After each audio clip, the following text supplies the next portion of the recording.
All right. On today's episode, we interviewed John Murphy, where we talked about what it's like to go from being in the military to a Fortune 50 company to real estate and then ultimately going off and buying your business and really some of the challenges around being an entrepreneur and having your own business and how they really kind of relate to some of the skills and things that you learn in the military. So, Casey, what were some of your takeaways?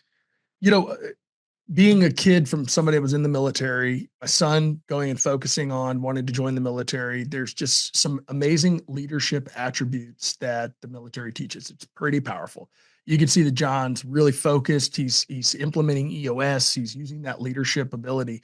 But you know what? No matter what, he said, even being deployed 2 times does not have to, it's about the same Different amount kind of stress is how different I kind of put it. stress to managing payroll and making sure sometimes you're short of payroll and that stress of financial stress. So nothing's going to prepare you more to be able to run a business than to go out and to do it. Right. No, absolutely. I mean, we talked about, again, just some of those skills that are usable and some of those skills that aren't. And, it's having EOS helps give structure, right? A lot of military people like having structure and it helps make a business successful. So lots of details on this one. All right, guys, just take 1 second here real quick. When you're buying a business, ensuring the financial health of the company is critical. And that's where a quality of earnings partner comes in. Quality of earnings gives you confidence in the financials of the company that you're purchasing. It aims to protect your investment and ensure that you're stepping into a profitable business on day one. Patrick of O'Connell Advisory Group is your dynamic quality of earnings partner. He's here to help you buy the right business on your timeline. Patrick's entire practice is focused on business acquisitions. Your niche is his niche. And over the past decade, Patrick's helped more than 200 buyers like yourself successfully purchase and operate enduring, profitable businesses. In fact, Patrick's helped some listeners of this show. So if you're buying, looking for help with the quality of earnings, financial due diligence, network capital, and more, head to o'connelladvisorygroup.com or just click the link in the show notes. John, welcome to the show. Thanks. Honored to be here. Yeah, likewise, man. So we're Facebook friends, and I've seen you over the years, but I didn't really know enough of your story. So I'm excited to kind of hear it. So for those listeners, you want to share a little bit about your background and kind of your history? Yeah, absolutely. I'll give you the quick rundown. So after college, military career, and then transitioned out of the military into the corporate world. W-2, worked for Fortune 50 company, manufacturing leadership. And then about halfway through that tenure, about 7 years there, I started investing in real estate, built out a portfolio. I graduated myself from the W-2 world, and then shortly thereafter started looking into the M&A space, found the acquisition world, learned what kind of the search was, even though I didn't know the terminology at the time, right? I was just interested in buying a business. I found Bill Allen's 10-day crash course on business buying on Facebook. So I took that, knew enough to be dangerous, right? A couple weeks later, found my first attempt at an acquisition. And that one failed. And then joined another group shortly thereafter that, another business, and 8.5 months later acquired that one, which I currently own and run for the last 13 months. All right. So a lot to unpack there. So let's just go through this step by step. So military career, went into Fortune 50 company. You said you're manufacturing leadership? Correct. All right. So what does that mean for people? Yeah, it was a med device company. So I was in the operations side of manufacturing for a lot of orthopedic medical devices. Gotcha. Okay. And being from the military, obviously, that probably gave you a good baseline for leadership. And so on that side, were you really cultivating sales, leadership? Was that kind of the whole idea of at the Fortune 50 company? Yeah, I think it's an easy translation when you get out of the military. It's a big organization, very structured. There's corporate recruiting firms, and I used one of those to find my next gig in a Fortune 50 company. It's an easy translation with your experience and kind of the hierarchy and the model that they have. So it's an easy segue. But being a veteran and especially having a couple tours, we are used to more risk and leading through that adversity. And as a result of that, it's tough to get stuck into a corporate career, so to speak, when you have that kind of entrepreneurial spirit, right? Yeah. And, thank you for your service. My father served. My son is currently at A&M. He's joined the Corps. He's going to go to the Air Force ROTC program. So we're huge proponent in the military, and it's the leadership skills that it brings. So it's just really important. Yeah. But it also translates into entrepreneurship, right? It allows you to, I can't speak for you because I did not serve, Feras and I both have gone to the Harvard ETA conferences multiple years. And it seems like a lot of the guys take their GI Bills and then they go into, if they can get into the Harvard MBA program, they go into the entrepreneurship side of it. And it seems like a military trend when you meet these guys to go like, hey, I want to run my own business. Yeah, I think there's just a ton of direct correlations there for success in the military, especially when you look at, the last decade, wartime deployments. You've got a lot of adversity that you're leading through, a lot of unknown scenarios. You have limited information and you have to make high level, high stress decisions. And that's a direct correlation to what we do in entrepreneurship. Yeah. And so, but then you kind of shifted though, for before you got into entrepreneur, you started just doing real estate, right? And so what was your initial thinking, hey, you're just going to build wealth with real estate and keep your W-2 and then you shifted? Or was that really the launching pad to let you have some income so then you could actually jump into entrepreneurship? Or did you not know at the time? Yeah, I mean, I think I've had that entrepreneurial DNA since I was born, right? So I always wanted to build wealth, even when I was younger. Like I started my own IRA when I was 21, just of my own accord, always kind of had that DNA. So started doing the real estate venture as a means to work for myself and build wealth over time. And I got to that, as they say, the level 1 financial freedom where you're able to just kind of cover your basic expenses. But I knew there was more to it. And that's kind of when I fell into the acquisition world. Got it. Okay. So then you got into the acquisitions world. It sounds like you got a little bit exposure into the search world concept. Is that right? Yeah, that's right. Even though I didn't know that terminology until, a few months away from closing on my second business, right? So I'd been about a year and a half in the process with one failed deal. Again, I found that 10-day crash course. I took that and just knew enough to be dangerous. I tried to bring my, creative real estate, financial structuring background into that deal. And they were a very unsophisticated seller. So it just really didn't work. And I didn't know how to close that one, unfortunately.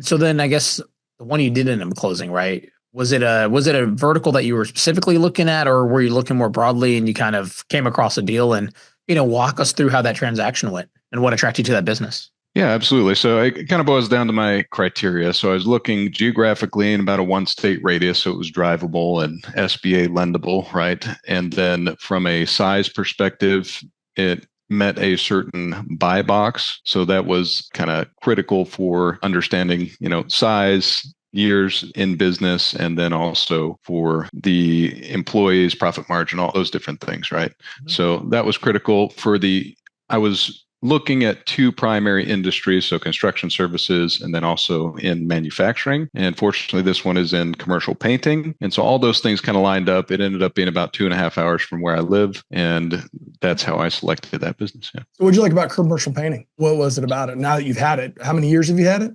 Sure. 13 months, so just over a year. Congratulations. So what do you like about it? Thanks. Yeah, there are some moats around it, right? So commercial painting it's very relationship based. So we work with a lot of general contractors in West Michigan, and it's a 61-year-old business. So that was another reason that's not necessarily directly tied to the commercial painting space. But when you have a business that's been around that long, they're doing something right. So they had the good reputation, the good history, which was a critical factor in my decision-making process, right? Got it. So Casey asked the wrong question. I usually ask, well, now that you're in it, what do you not like about the business? Hey, I wanted to start with the nice, positive stuff before we get into the other part of the business. There you go. What do I not like about the business? It's got the challenges of every service-based business, right? So there's tighter margins than my original criteria would kind of lend me to. There's seasonality in the business. We're in West Michigan, so we shut down our exterior painting from about November to March. Yeah, there's just, your kind of standard construction industry challenges, and same with commercial painting. And paint costs have gone up a little bit too, right? I mean, you've dealt with some paint cost increase over the last few years. Yeah. That hasn't had as great of an impact as I would say more on the labor end. The labor end. Yeah. We're currently getting our house priced to do a paint job. And so I'm dealing with it. No, I haven't painted the outside. Oh, okay. Outside this time. I know you do the inside. Yeah. So but I'm getting quotes and doing all that stuff. And it's just, there's no consistency. It's honestly like, who wants to win the job? It seems like. Now this is residential. Right. I imagine on the commercial side, there's got to be just some consistency in how you bid a project. There is, yeah. Competition. Yeah. Yeah. And kind of going back to where you asked about what I like about it, I'd say what I like about it over your standard residential painting as well is our average ticket costs are much higher, right? So we can do residential painter average might be, 5,000-6,000. We're right around the 20,000-25,000. So the number of jobs and complexity in managing all those components is significantly reduced when you go the commercial side. Yeah, absolutely. So So then, I mean, get us into the deal a little bit, right? So, what was the seller like? How'd you find the deal? And how, what were the revenues and how did you end up coming to terms with the seller on evaluation? Yeah, absolutely. So, how I found it, I'm not a great person to talk to when it comes to like a proprietary type search where you're building out this website and doing all this outreach and everything. Because I found my deal about 3 weeks after I started looking on BizBuySell. So, and it was off of BizBuySell. Yeah. There you have it, folks. There are deals on those sites. So I'm sure there's some learning lessons you took from it, right? It wasn't like there's probably some things that you've done. So we'll let you finish your stuff, but I want to hear some of those things you learned from working off of BizBuySell. Yeah. So found the deal on BizBuySell, reached out to the broker. It was kind of interesting. It's not a very attractive BizBuySell deal. It had the numbers. It met my criteria, what I was looking for, but it didn't have like a nicely formulated sim. The broker was actually a franchise broker, and this was his first private business that he was selling.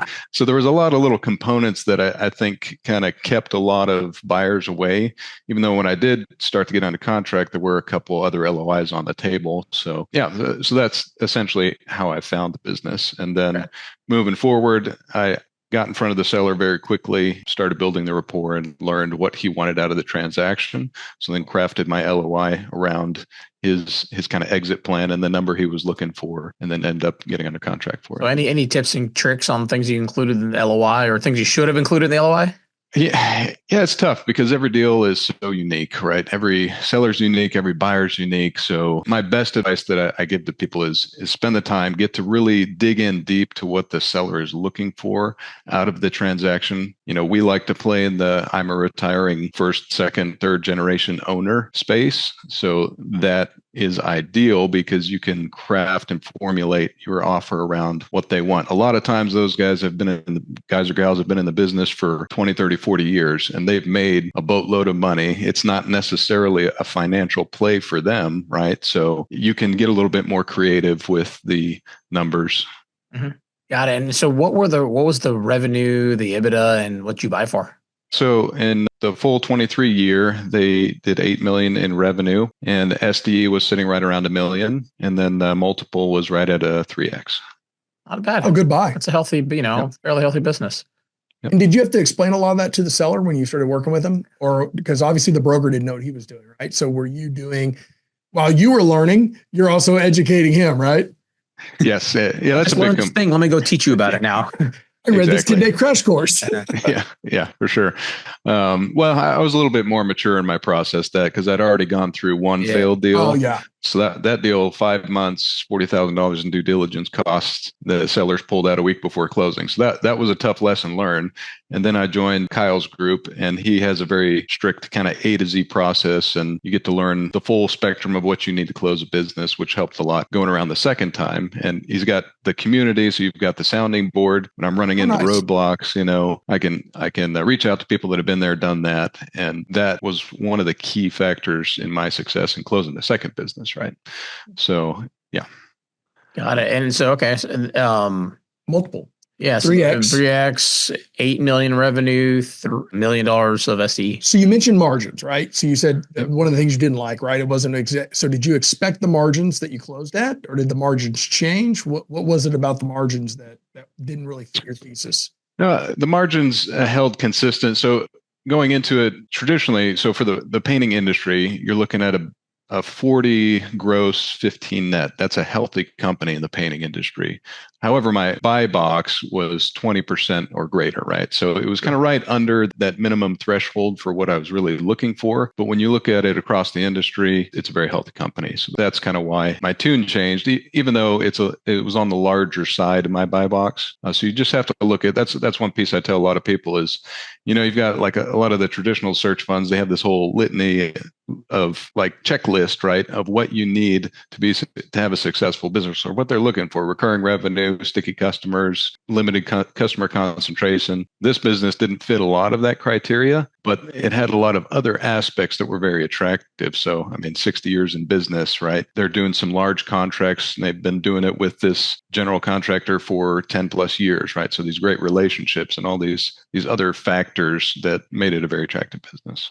So you used SBA, right? So was this your first time to go through any type of financial closing? Well, you've done real estate, so you were obviously used to the loan and all that process. So the personal guarantee, none of that was a big issue for you. You felt like no problem with SBA. Walk us through some of that. Yeah, I mean, I wouldn't say it wasn't a big, no problem, no big issue. I had done some commercial real estate. I had a couple 7-figure loans, but this was my, largest loan to date. So, and it's a whole new arena too when you're walking into a business acquisition versus just doing some, investments in real estate rental property type thing. A lot of similarities. So I credit, real estate investing to building some of that risk tolerance up to enable me to take that leap, make that transition a little bit easier, right, to the business. I mean, a lot of M&A is financial engineering and financial competency, and if you've done real estate, you typically have a leg up on a lot of people that haven't, right? So. Yeah, exactly. Yeah. Transactions, right? You get the chance that you get your knowledge through being able to do transactions, know how to structure, like you said earlier, creative model financials. I mean, being creative in your financing, thinking outside the box. I mean, all that's pretty important. Yeah, 100%. I think that's kind of held me back in my first deal because I was trying to get super creative with it. Whereas if I'd have just gone with a straight SBA loan and paid him out 100% with no seller financing, no collateral, I probably would have closed that first deal, right? Yeah. So it's all part of that learning process. And kind of fun fact on that one, I reached out. So that was a fencing company. I reached out to that seller 6 months after I'd fell out of contract with him. And he had been through another buyer at that time. And he was getting fatigued, right? And I have a business partner in the real estate space, and I figured he would be a great owner operator for that business. So I connected the two, and he closed on that business, I believe, 5 or 6 months ago. Nice. Oh, nice. Yeah. So then, story there. Well, so let's talk about, I guess what's happened in your business and what's happened in his, maybe if you know. So, you're 13 months into it, right? SD was 1 when you took over. Where's SD and how are you feeling about the business, right? And what were some of the first changes that you made once you kind of did take over? Yeah, so, I learned a long time ago in my military career, because, again, a good parallel to why military folks and veterans are successful in the entrepreneurship world is we're used to that organizational management, organizational change. So we often, every 2 to 3 years, will move to, another unit, another organization, and we have to learn that organization in a very short period of time. And then we have to start affecting change, making decisions, and accomplishing those missions and goals. So that skill set, is directly applicable to acquiring a business. I came in, first 4 to 6 months, really just learning the people, learning the industry, learning how we do things, cash flow management in the business, building those relationships. And then I would say around that same mark, I started making tweaks, making changes. EOS implementation started about 6 months in, started adding some additional software and those types of things. What was the main thing you started taking down with you? Because obviously you didn't have do you have an implementer with you, or was this something you have done? Did you self-implement? Yeah. So I didn't have experience with EOS prior to, and I did hire a third-party implementer to help us in the process. Yeah. Oh, and it's valuable. I mean, that's what we have. And it's just sometimes nice to have a neutral person that keeps you kind of accountable and becomes also, can be the bad guy if needed, right? It's, hey, we're just doing what his process, his thing. And it's not me that's, forcing you to do this thing or this way. So dive in a little bit on your cash flow management, because that's also such a fundamental thing. So for our listeners, there's this is very complex. It sounds simple, but there's just so many moving parts in a business is living and breathing, especially a business that's generating, $3-4 million in revenue. No, I'm sorry. You bought for roughly around 3 million. It's doing 8 million in revenue. Yep. So it's got a lot of living and breathing. It's got a lot of parts. It's got a lot of things, and it's 60 years old. So it's got a personality. It's got a culture. I mean, it's a big undertaking, right? And so to be able to come in and affect change, to be able to know how to pace it. But the number one thing is if you don't have cash, you're toast, right? And so cash flow management, and I've learned this now, like our first 2 acquisitions, like, man, it's critical. It's like spending the time to understand how the money moves and how it comes in, all of those pieces. So what was your take in the first 13 months with cash flow? Yeah, you're spot on. And I have had some significant cash flow challenges, right? So again, this is my first acquisition. So I didn't do a third-party QOV. And great, kind of tied into your episode with Patrick O'Connell, right? Love that one. Totally took out some things from that and would do it. Made the mistake too, brother. Yeah, right. So unfortunately, I undercapitalized going in. I did negotiate some working capital with the business, but it was probably close to 50% of what I needed to have a stable cash flow. He took the entire accounts receivable with him, which was not insignificant. It was $1.3 million. And I negotiated $500,000 in working capital to transfer at the close, right? So I had about that 50% gap. And compound on top of that, that was October 1st of 2023 that I transitioned the business. And that's essentially the beginning of our slow season, right? So we had that factor. We had the undercapitalized, and we had the lower revenue season for the next 4 to 5 months. So we were in a very extreme cash flow crunch, right? So I had to manage my way through that and figure out, how do you extend credit terms with vendors? How do you leverage lines of credit? Fortunately, I have a real estate portfolio that I could leverage as well, and just manage through that down season as we get into our busy season in the spring of this year. And then you compound further on top of that as you get busy and you have larger contracts. We're 100% commercial company, so we're paid on net 30, 45-day terms. And then you add retainage on top of that. So even on that 30 to 45 days, you're only getting 90% of your revenue. So there's this long lead on your cash flow conversion cycle, and you have to manage through all those different periods. So now that we're on the back end of the busy season, we're starting to come out of that hole, right? Yeah. So you've been through some pretty stressful things, right? It sounds like you've had 2 deployments, you've been through war, a lot of stuff that most of us failed acquisition. But talk to us. That's on another one. I want the listeners to know, because everybody has a different way of dealing with stress. So in that moment, right? That is it. That feeling.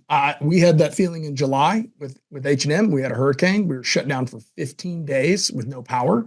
And you're talking about a massive $25 million revenue business. So that's big impact, right? Yep. So I remember being helpless, that feeling, what do I do now? How do I feel with it?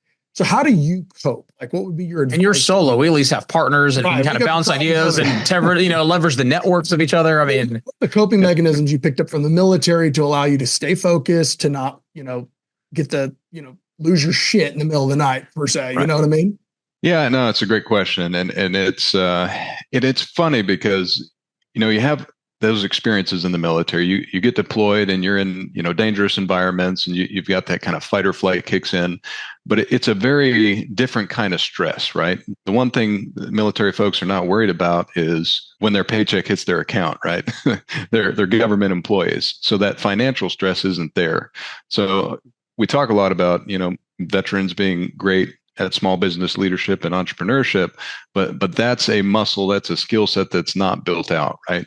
So I would say, outside of my deployments and that stress, I would equate entrepreneurship to equally as difficult because of that financial stress, right? Mm-hmm. So, coping mechanisms, I'd say I don't have any good ones, right? But one thing that's helped me through it all was to have a network and community of people that are going through this process, right? So I can lean on them. I have some great friends now out of Kyle's group that are just they're in it, right? So a good friend of mine, we ran a marathon last month together. We do training. He had a failed deal, so he's been through it. That deal went bankrupt. So you hear all these stories. A lot of podcasts are out there of failed deals. So it helps you kind of compartmentalize and say, okay, well, this is the experience, right? There's no guarantee of success, and entrepreneurship is what it is. You give all the inputs, and then you just don't know what the outputs are going to be, right? Sure. So, yeah. That continuous improvement, fail forward, all that mentality. But, I asked that question in particular because we all have different coping mechanisms, because stress is real. It's very high, especially when you're thinking about making payroll, because it's not just your lives. It's not just you. It's not about your payroll. It's everybody else's payroll, right? And it's that feeling where you wake up in the middle of the night and you're sweating like, holy crap. What if we can't make payroll? That's a real feeling, right? And so you're 13 months in, and it sounded like really in your first couple months, you've had that experience. Yeah, absolutely. There's weeks where I pay myself nothing. I've had a week where I had to stroke a $47,000 check just to make payroll that week, right? And fortunately, I was able to leverage my real estate portfolio and do that. And I think that's a good point too, is not everybody. Yeah, absolutely. But not every buyer is well suited to buy every business too, right? There has to be kind of a good assessment of your own capabilities, both financially, operationally, experience wise, and assessment of that business and see where those two things marry up, right? Yeah, I completely agree. So I guess 13 months into the business, are you feeling good about it? You happy you made the purchase? And is it growing, or is it kind of plateaued still? I mean, how are you feeling about it overall? Yeah, I feel really good. I think we're on the tail end of our cash flow challenges. It's going to take one more full season really to get the business capitalized properly where it needs to be, right? Like I mentioned, we implemented EOS, so we've set out our 1, 3, and 10-year goals for the company.